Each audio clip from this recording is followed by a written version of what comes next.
একসময় শীতকালে চিড়িয়াখানায় গেলে বাঘ সিংহর সঙ্গে দেখা মিলত নানা ধরনের পরিযায়ী পাখিদের। আলিপুর চিড়িয়াখানার ভিতরে থাকা জলাশয় ভরে থাকত পাখিদের কলরবে। কিন্তু আজ হাই নিউজের ক্যামেরায় ফুটে উঠল এক অন্য ছবি।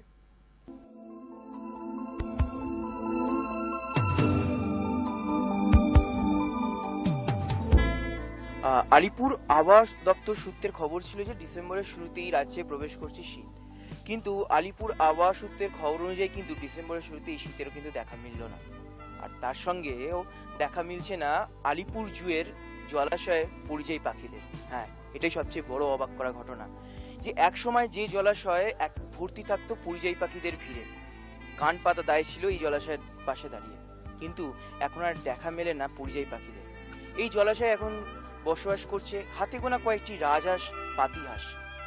এই চিড়িয়াখানার অনেক পরিবর্তন হয়েছে। চিড়িয়াখানায় নতুন নতুন পশু পাখি এসছে, নতুন নতুন বাঘেদের জন্য মুক্তাঞ্চল গড়ে তোলা হয়েছে, নতুন বিদেশি পাখি আনা হয়েছে, এনে তাদেরকে সংরক্ষণ করা হচ্ছে।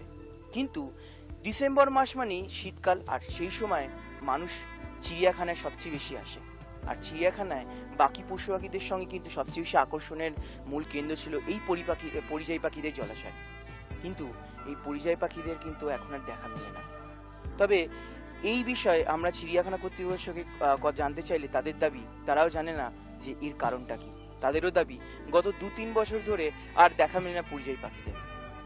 এর কারণ কি জানাটা সত্যি খুবই কঠিন।